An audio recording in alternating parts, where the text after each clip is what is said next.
Quería ahora mismo la intervención de José Miguel Gaona, psiquiatra y neurólogo, investigador, escritor y divulgador científico, colaborador en varios medios de comunicación y estudioso de la experiencia cercana a la muerte, así como de diversos estudios de neurología llevados a los límites de la ciencia actual, y su trabajo abarca el tratamiento de depresión y adicción, así como de salud y bienestar mental, y colaborador del Consejo General. José Miguel, cuando quieras, te doy la palabra.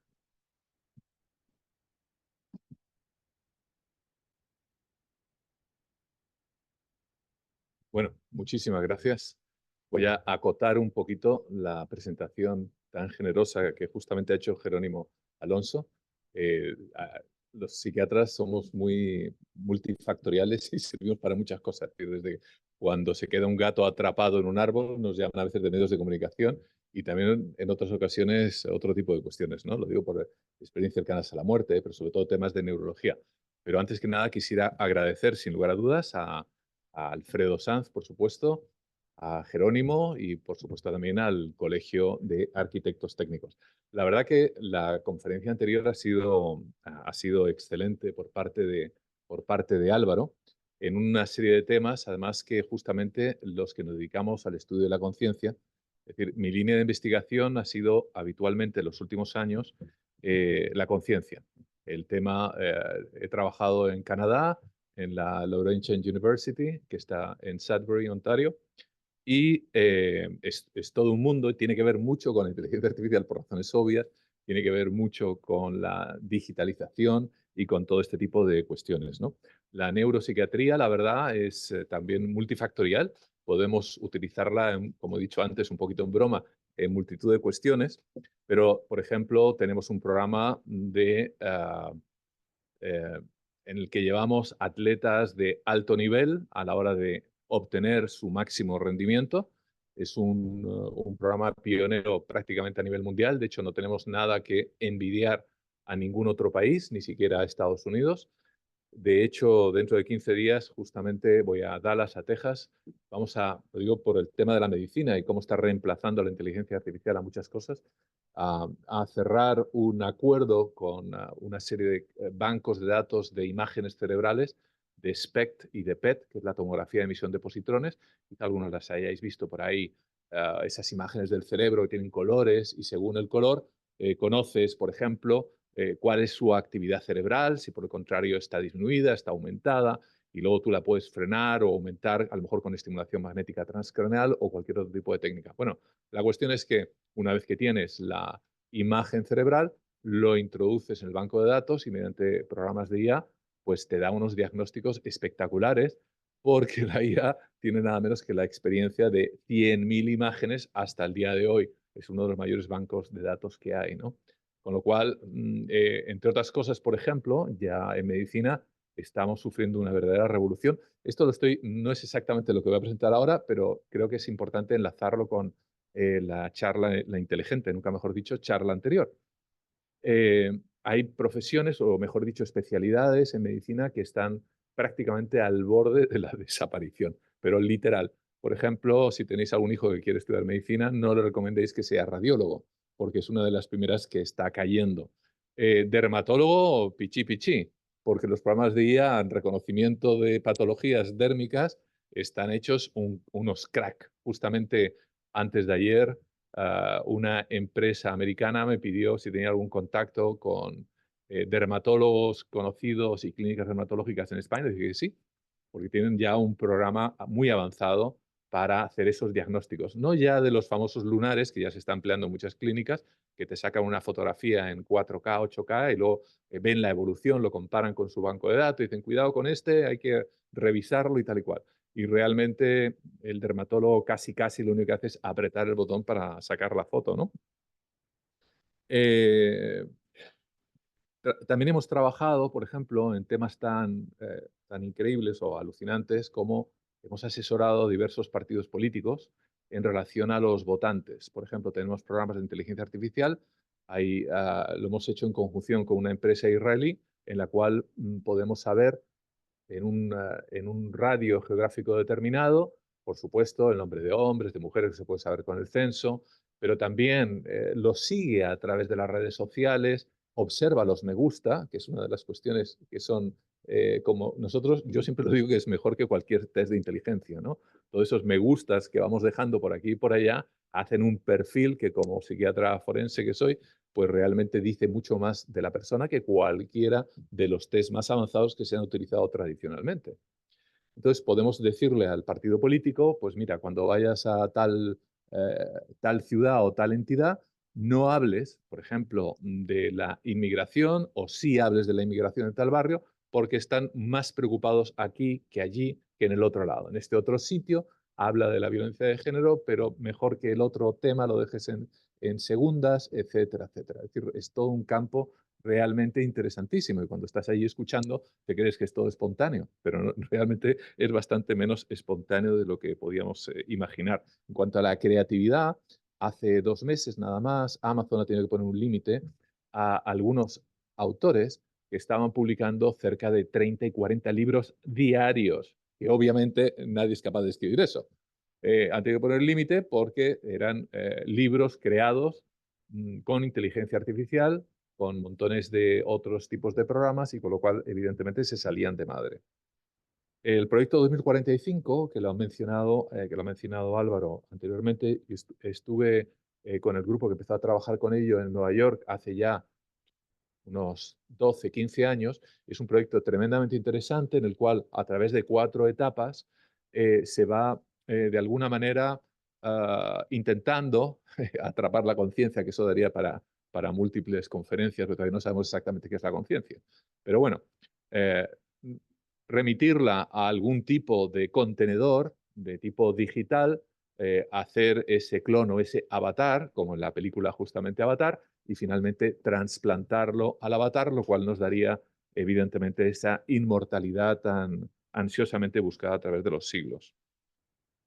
Y bueno, el ChatGPT que hemos visto antes realmente se está convirtiendo en un desafío bastante importante para empresas que tradicionalmente están instauradas, como por ejemplo Google, que de repente, a pesar de lo moderna que es, se ha visto de alguna manera sobrepasada por los nuevos o las nuevas maneras de buscar información. Imagino que estarán luchando eh, fehacientemente con ello. Bueno, y ya empezamos con este tema, que es la neuroarquitectura.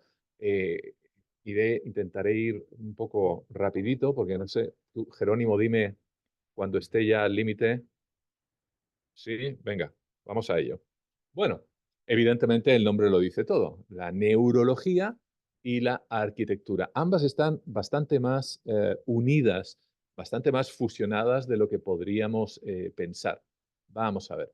Evidentemente es una corriente que combina ambas cuestiones, de manera que esos espacios influyan de la manera, como es lógico, como es de esperar, de la manera más positiva sobre las personas. Y es una cuestión realmente interesantísima para muchos, incluso muchos psiquiatras. Yo estoy convencido que no conocen el término, y la persona de a pie, pues la verdad que a lo mejor lejanamente. Vosotros evidentemente sois profesionales y tenéis bastante más sapienza sobre este tipo de temas, ¿no? Entonces se toma en consideración una serie de factores, luz, color, acústica, etcétera, etcétera, que luego iremos a ver rápidamente cómo influye sobre justamente eso. Tenemos algunos ejemplos que vosotros quizá conoceréis mejor, como The Edge en Ámsterdam, en Países Bajos. Si entramos, vaya por Dios, se nos saltó. Bueno, son cosas a veces de los ordenadores. Vale, no pasa nada. Era una vista interior desde el edificio, en el cual había una convergencia de, evidentemente, de luz, espacio, controles de temperatura, etcétera, que lo hace uno de los edificios más amables, por así decirlo, con los seres humanos. Más aún en aquellos países donde la luminosidad, ahora lo veré, mira, lo hizo. Bien. La luminosidad, evidentemente, está carente, y eso ahora veremos rápidamente el por qué. La luz natural y las vistas, los espacios flexibles, el control ambiental, de manera que la gente lo único que tiene que hacer es trabajar o vivir. Y hay una cosa que os he traído, que la verdad que es bastante excepcional, y es como decimos ahora mismo, un spin-off de la arqueología y por otro lado de la acústica, a la que me dedico hace ya unos cuantos años, y son los sonidos. a pesar de que estamos hablando de sonidos que pueden ser de origen arqueológico, tiene mucho que ver con lo que tenemos hoy en día entre nosotros. Y creo que, de alguna manera, todos estos crossover o estas mezcolanzas de especialidades, por ejemplo, en este caso, modestamente entre la mía y la vuestra, que evidentemente sabéis mucho, mucho más que yo sobre el tema arquitectónico, pero creo que os puede dar a lo mejor alguna idea o quizá yo por lo menos tengo esa idea cuando leo un libro o asisto a una conferencia, con que me quede una sola idea, pues ya es bastante. Bueno, la arqueacústica, lo que estudia son los sonidos. Entonces, fijaros que os voy a dar un viaje muy bonito. Es uno de los estudios que más citaciones tiene a nivel mundial sobre arqueoacústica, en el que tengo el privilegio de ser el autor principal. Todo comenzó en un sitio del norte de España, en Puente Vieso. Mirad, tenéis ya una clave como arquitectos. Hay un montón de montañas. La verdad que si hubiese sacado una vista más panorámica, pero las podéis ver ahí en segundo plano, un montón de montañas, pero nuestros ancestros hace 40.000 años escogieron esa para vivir, no las otras. Descubrimos al verla, uno de mis compañeros en la Laurentian, en estas tormentas de ideas que tenemos en Ontario, decir, Dios mío, pero tú te has dado cuenta, empezó a sacar los cálculos y con un cálculo bastante simple y sencillo, pues esa montaña obedecía a una proporción áurea. Por lo tanto, nuestros ancestros, por muy primitivos que fuesen hace 40.000 años, les molaba, vulgarmente hablando, la montaña en cuestión. Dijeron, esta es nuestra montaña. Bien, evidentemente esta proporción, vosotros sabéis más que yo, se repite en muchísimo tipo de cosas. Entramos dentro de la cueva, la verdad que fue bastante difícil y engorroso, son varios kilómetros por debajo de la superficie, e intentamos ver dónde vivían esos ancestros. La verdad que a veces nos preguntamos cómo es posible que entrasen y saliesen de la cueva. Es decir, a nosotros en el siglo XXI nos resultaba ya difícil. A propósito, estuve con... Uy, Dios mío, no me digas que se ha quedado pillada la... A ver. Dale un poquito a la siguiente. Abajo en las flechitas. Quericua. Ahí, por favor. Gracias. Vale. Estaba con Iker Jiménez, que de todos conocido, porque también le interesaba el tema, así que se añadió o yo me añadí a la expedición, ¿no? Y es que no sé si las pilas, a lo mejor porque ya no lucen las luces del mando. ¿Sí? Míralo a ver, por favor. Esto me pasó hace unos meses en una exposición de una grandísima compañía norteamericana. Tenía que exponer una serie de cuestiones y, y estaban histéricos con el tiempo, con las estas, con tal, y no nos vayas a fallar, no nos vayas a fallar. Y en el último momento falló el mando de ellos, que no tenía pilas tampoco. Bueno, cosas de la vida, tonterías. Bueno, si podéis poner la siguiente, por favor. Ajá, bien. Vale, la siguiente. Simplemente son algunas muestras de lo que se encontraba dentro de esa caverna. Eran, por ejemplo, a ver si ahora furula. Vale, gracias. Marcas de dedos, etcétera, que a propósito, mucha gente se cree que es con sangre, pero no es óxido de hierro. Pequeño detalle. Dedos por todos lados, manos. Y había alguna, lo que pasa es que tampoco os he querido aburrir, en la que, por ejemplo, su sensibilidad artística era de tal profundidad que aprovechaban, un ejemplo, la grieta en la piedra para que fuese el ojo de un alce o de un venado. Es decir, realmente extraordinario. En la sala principal, que fue la que hallamos, que todavía tenía vestigios de hollín por la quemazón de grasas animales para proveerse de luz, pues estaba esta estalagmita que había sido tallada además en la parte superior y nos dimos cuenta que asemejaba a una extraña figura, un tanto atemorizante, entre paréntesis, con lo cual ya tenían, si fijáis, al mover una luz, una antorcha, imaginamos hace 40.000 años, pues realmente se llegaba incluso casi a mover. Y entonces seguimos investigando y, eh, bueno, probamos una serie de instrumentos musicales que supuestamente utilizaban en aquel entonces, muy primitivos, obviamente, Y nos planteamos qué es lo que hacían hace 40.000 años nuestros ancestros en su casa, con su arquitectura. Y entonces llevamos el equipo, porque pensábamos si encontrábamos esa sala donde se reunían, ver qué es lo que sucedía. Por un lado, emitimos una serie de frecuencias desde prácticamente 16 hasta 20.000. De 20 a 20.000 es el oído sano y más o menos infantil, porque ya lo vamos perdiendo con la edad, sobre todo los agudos. Y con un micrófono direccional empezamos a observar qué es lo que rebotaba. Y descubrimos algo súper interesante. La frecuencia que más rebotaba, donde se ponían nuestros ancestros respecto al chamán, era de 110 hercios. Y dirás, bueno, ¿qué más da que sean 110 hercios? Vais a ver que es súper interesante. Los 110 hercios es una frecuencia donde más se activa el córtex prefrontal y el cerebro empieza a excitarse de una manera tremendamente importante. Es decir, enciende eh, áreas relacionadas con el estado de ánimo, con la empatía, y la persona se ve sumida. Por ejemplo, ocurre con el didgeridoo australiano. O aquí tenemos a un compañero, Kevin Secora, experto en arcoacústica también, en el que imita los sonidos ancestrales de los chamanes que al día de hoy siguen utilizando esos tonos profundos. Provoca una verdadera tormenta neurológica en nuestra cabeza. Bien, aumento de la creatividad, de emociones, etcétera.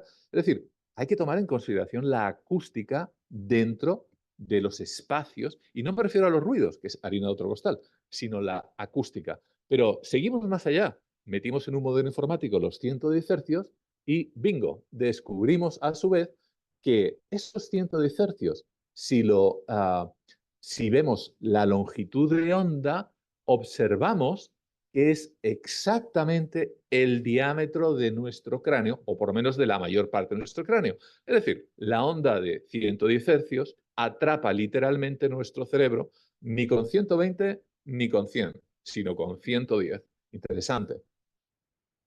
Bien. Y luego dijimos, bueno, ¿y esto estará repetido en muchos otros sitios? Pues fijaros qué curioso, muy llamativo. En este caso, por ejemplo, es el convento de Santo Domingo, está en el centro de Lisboa. Ahí, bueno, no os voy a enrollar porque tengo poco tiempo, pero un pollo de narices. En 1506 se mataron ahí como chinches unos con otros. Uno dijo que haber visto la Virgen María, otro lo negó y empezaron a pasarlos a cuchillos unos a otros. Bueno, lo típico. Ocurre, esta es una medición como podéis ver, sobre todo en las primeras filas, prácticamente está a 100, 100 y pico, o un poquito menos. Hay que ver la precisión del instrumento. Y todo eso nos lleva a ver otro concepto que creo que en arquitectura se podría manejar, que es el éxtasis, ¿no? Por ejemplo, el famoso síndrome de Stendhal, que realmente Stendhal se llamaba Marie-Henri Weil, pero cómo él pierde el sentido al visitar ciudades, particularmente Florencia, en el que se ve sobrepasado por la belleza y entra literalmente en un éxtasis, ¿no? Y luego he tomado algunas consideraciones, efectivamente, a la hora de sacar adelante un proyecto desde el punto de vista de salud mental. Ese diseño biofílico que favorece, evidentemente, todo tipo de cuestiones. Voy un poquito rápido. La luz natural, que me parece imprescindible. De hecho, los psiquiatras utilizamos una técnica que es la fototerapia, bastante extendida, por ejemplo, en países escandinavos, en los que se utilizan lámparas de luz día de una frecuencia determinada y con una intensidad también determinada. Al igual que el otro día en la otra mesa redonda, en medio de los lux que había en la calle, un día nublado a la sombra, había unos 3.000, 4.000, luego los he medido aquí dentro y había unos 180. Fíjate qué diferencia, 180 a 3.000. Pero lo óptimo ronda en torno a los 10.000 lux de intensidad, que es lo que tradicionalmente nuestros ancestros, hasta hace prácticamente un siglo o un poquito más, vivían todo el día. Y esto tiene una grandísima importancia para la salud mental a la hora de diseñar, que son los ritmos circadianos. Esos ritmos circadianos que van variando a lo largo del día. Es decir, nuestro cerebro está bellamente diseñado. tiene los nervios ópticos, se cruzan en el quiasma óptico y encima del quiasma óptico está el núcleo supraquiasmático, que es una especie de sensor. Claro, ¿dónde mejor iba a estar que justo donde entra la información del exterior? Ese núcleo supraquiasmático le manda señales a otra serie de estructuras hormonales del cuerpo y entonces cuando viene la noche empezamos a segregar la famosa melatonina. De madrugada, 5 o 6 de la mañana, depende de cada uno, segregamos el cortisol. Por eso que muchos ictus, entre paréntesis, ocurren muchas veces de madrugada, porque es cuando comienza el cortisol, sube la tensión arterial y que estamos tan tranquilitos, medio fritos, pues tasca, nos pega el pelotazo. Sube la presión arterial, la alerta, etcétera, etcétera. Y esto, aunque la mayor parte lo solemos tener, lo hemos roto en las últimas, no voy a decir siglos, porque realmente es que hace 100, 150 años la mayoría de nosotros estaría teniendo cuidado de los pollos y del maíz, y del trigo y de todo ese tipo de cosas a la luz. Y nos iríamos a dormir prácticamente con la puesta de sol. Bien. De hecho, este es un artículo además sacado justamente de, mira, 18 de septiembre, o sea, hace ni 2 semanas prácticamente, en el que hay miles, pero os traigo a colación este, por ejemplo, entre la frecuencia de ventilación de las ventanas, perdón, y los síntomas depresivos. No es solamente la sensación de libertad y de estrés que provee una ventana, sino también de la contaminación, de la entrada lumínica, etcétera, etcétera. Y luego, por supuesto, el ruido, que es uno de los mayores problemas que yo creo que tenemos en nuestro país y que no le hemos cogido realmente el tranquillo a la hora de aislar, no solamente aislar de los vecinos, aislar en los hoteles, donde siempre somos testigos de proezas sexuales de nuestros vecinos muchas veces, en momentos que pueden ser un poquito incómodos, pero bueno, los colores y las texturas son fundamentales a la hora de provocar síntomas. De hecho, hay estudios en todo tipo y yo creo que eso lo despreciamos de una manera tremendamente intensa. Por ejemplo, los efectos sobre el ritmo cardíaco y los niveles de respuesta de estrés a los colores dentro de una casa. Pues se ha visto que cierto tipo de colores eleva la tensión arterial, aumenta la frecuencia cardíaca y el ser humano los percibe como desagradables. La privacidad no es otra cosa que una extensión de los huecos de la cueva, donde solíamos refugiarnos en un momento determinado para tener esos instantes durante los cuales estamos, nunca mejor dicho, con nosotros mismos, poniendo en orden nuestras cabecitas. Algunos lo hacen meditar, otros se retiran. Viví en Mali varios años, al sur de Bamako, y, por ejemplo, la costumbre musulmana de rezar 5 veces al día me pareció tremenda, perdida, por otro lado, por los cristianos con esos 5 rosarios diarios, me pareció tremendamente saludable, ¿no? De repente hay un antes y un después. Se retiran en un momento dado al borde de la carretera o donde les pille, rezan, que no deja de ser un mantra, focalizan con las cuentas, con lo cual tu cabeza cuando vuelves, ¿de qué estábamos hablando? Pues eso se debe dar dentro de la privacidad, que es importante. No somos máquinas de rendimiento. Los diseños inclusivos y accesibles, la flexibilidad del espacio. Y también hay otro factor que quería, en su día también con Jerónimo lo estuvimos hablando, ¿no? Los infrasonidos. Es algo que la gente apenas conoce. Son sonidos de menos de 20 hercios, no son audibles. Tengo ahí una foto, justamente estuve investigando las dunas de Kelso en Mojave. Hay muchos sitios que se producen de manera natural. Esto produce sensaciones en un momento dado que pueden llegar a ser molestas o también de tipo espiritual. Pero, por ejemplo, en Nueva York, donde siempre me preguntaba, parte del año la paso allí, me preguntaba, tanto helicóptero y tantos compresores que son ricos en infrasonidos, insisto que del helicóptero podemos escuchar la banda de sonido audible, pero obviamente no la inaudible, igual que sucede con los compresores, aires acondicionados, etcétera, pues con el sensor de infrasonidos me llevé una sorpresa brutal. Lo normal, cuando hay pocos infrasonidos, normal es un concepto un poco odioso, pero bueno, son unas líneas prácticamente horizontales, ¿no? Esto es, en Manhattan, por ejemplo, un día normal, la cantidad de infrasonidos que luego se traducen, como hemos podido ver, Bueno, también los aerogeneradores son una fuente brutal de infrasonidos que se desplaza a varios kilómetros de donde están instalados. Esto es otra historia de gato gato. O sea, es decir, en este país, ahora mismo, criticar esto lo digo como que tengamos nuestra cultura personal y se acabó el cuento, ¿no? En alguna ocasión lo hemos intentado sacar a la luz y me dicen, no, es que a mí este canal lo patrocina Endesa. Digo, bueno, no ha pasado nada, o sea, no pasa nada. Bueno, las ondas de choque de las palas, que como bien sabéis son enormes, mucho más grandes de lo que se ven cuando miramos a un aerogenerador, lo veis cuando van los camiones con las palas por la carretera, Dios mío, qué grandes son. Bueno, pues las ondas de choque se transmiten a varios kilómetros y se traducen en muchas ocasiones, si no está bien aislado en las casas, edificios, que evidentemente ninguno de los de abajo lo va a estar porque es, bueno, a lo mejor con la piedra sí, pero son edificios de centenares de años, traducen dolores de cabeza, hipertensión, dormir mal, etcétera, etcétera. De hecho, estuvimos en una granja hace unos meses en los que después de haber instalado un parque enorme eólico a prácticamente un centenar de metros de esa granja, los animales comenzaron a tener alteraciones del comportamiento, las madres a comerse las crías,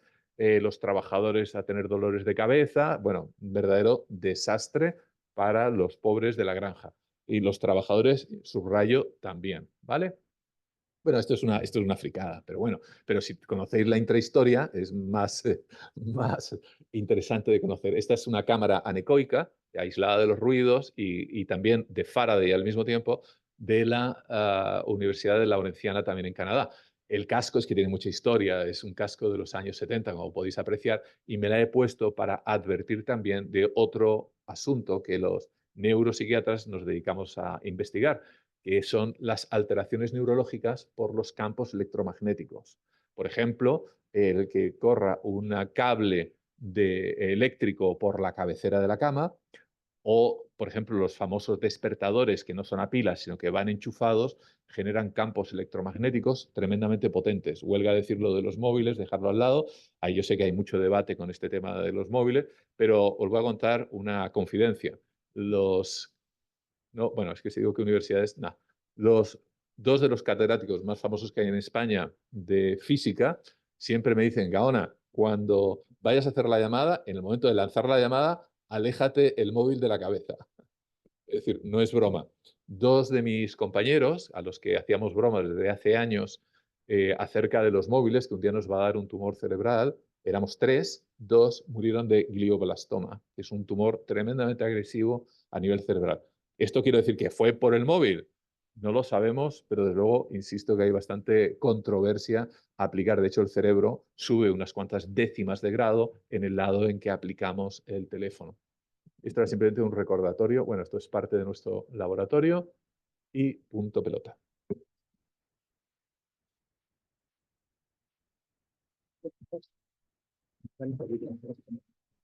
Muchísimas gracias, José Miguel.